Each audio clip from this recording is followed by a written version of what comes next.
quería terminar porque siento que no he escuchado una posición de los penalistas unánime sobre este tema del famoso examen de dosaje etílico, examen toxicológico. ¿Quién hace un examen toxicológico? ¿Lo hace la policía? ¿Uno puede hacerse un examen toxicológico o un dosaje etílico? Quizá hay que definir bien los términos. ¿En cualquier clínica privada hay un protocolo para esto? ¿Hay un reglamento para esto? Son dos exámenes o pericias distintas, ¿no? El dosaje etílico es para determinar la cantidad de alcohol en la sangre y el toxicológico cualquier tipo de droga en el organismo. Cuando estamos ante casos de conducción en estado de ebriedad o para acreditar si el sujeto investigado ha actuado ebrio, la Fiscalía o la Policía ordenan al Instituto de Medicina Legal, a la División de Criminalística de la Policía, practicar dosajes etílicos. El único competente para emitir ese tipo de análisis es un químico farmacéutico, obviamente de esta entidad.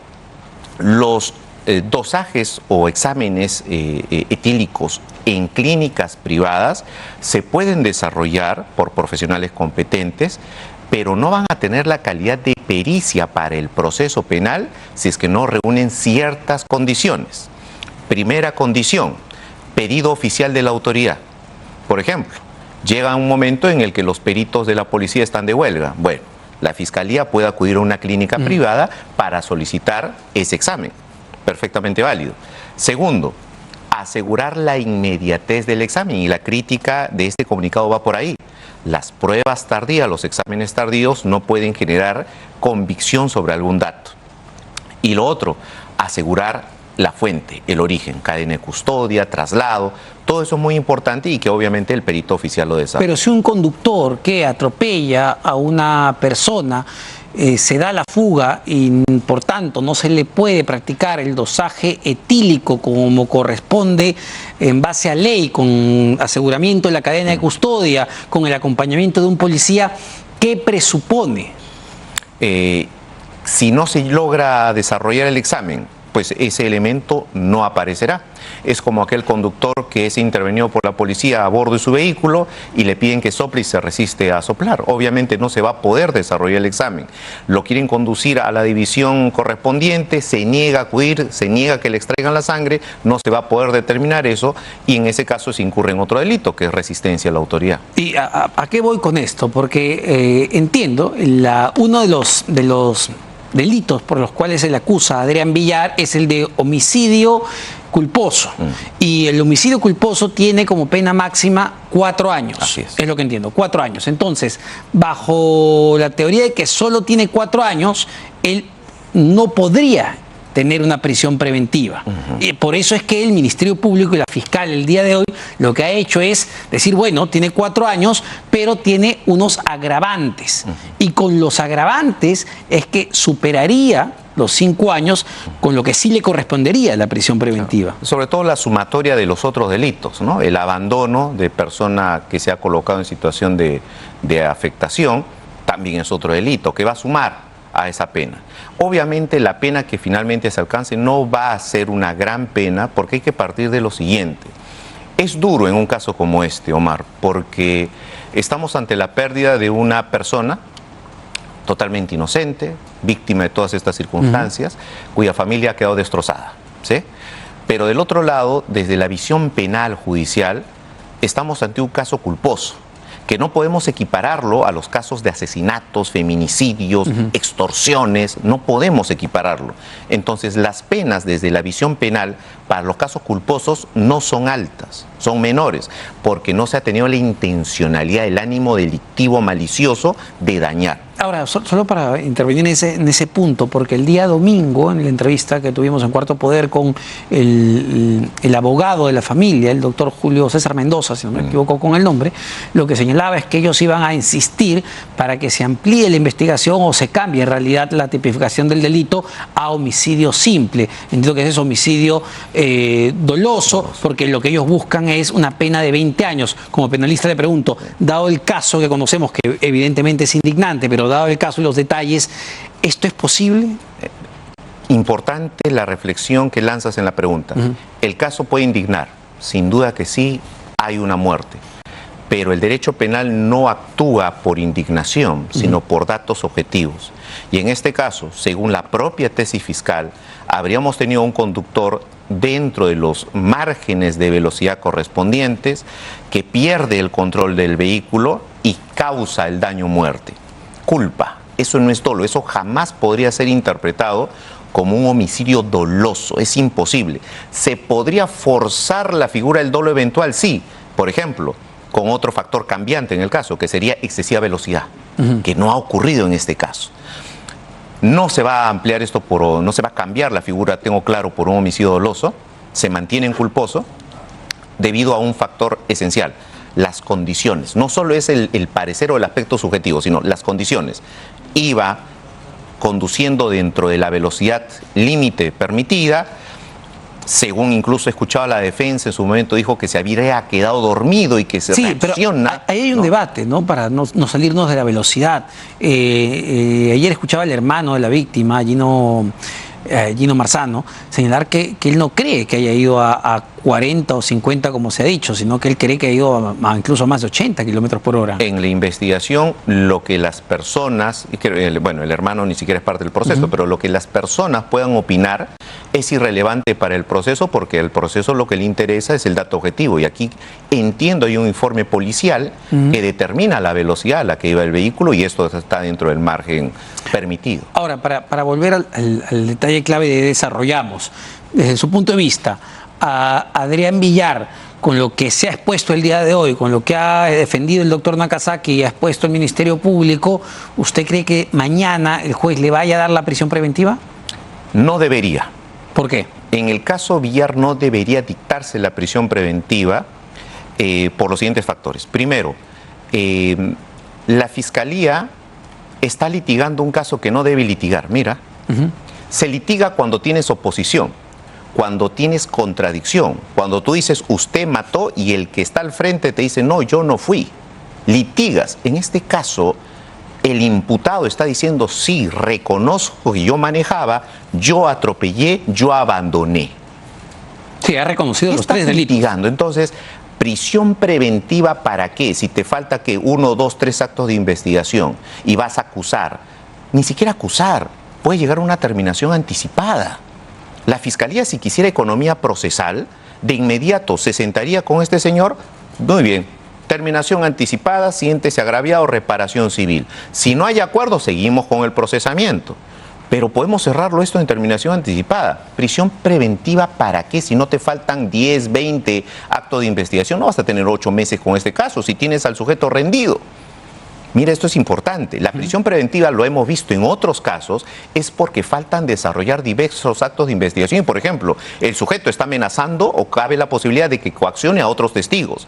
Cabe la posibilidad de que se aparezca documentación para que no se aclare el hecho. Pero en este caso tienes al sujeto que te está diciendo, no busques más, soy yo el responsable, acepto, imponme la pena que corresponde. Mira, no hay necesidad de la medida. Pero entiendo, doctor, que lo que se ha puesto en debate el día de hoy es los agravantes. Es decir, para el doctor César Nakazaki, entendía, ni siquiera, digamos, estaba en discusión o podría estar en discusión el tema de que no se siguieron las reglas de tránsito, que creo que es uno de los dos agravantes para este tipo de casos. Porque el del dosaje etílico, que podría ser un agravante si estaba o no estaba drogado o borracho, no entra en la discusión porque nunca se permitió justamente hacerle el dosaje etílico correspondiente a Adrián Villar. Pero entiendo que el punto fuerte de discusión es si se le va a dar una pena menor de 4 años o mayor a 4 años. Pero eso se debate no en la prisión, eso se debate en el acuerdo de terminación anticipada. Ahí se negocia la pena de acuerdo a la imputación y el señor acepta la imputación.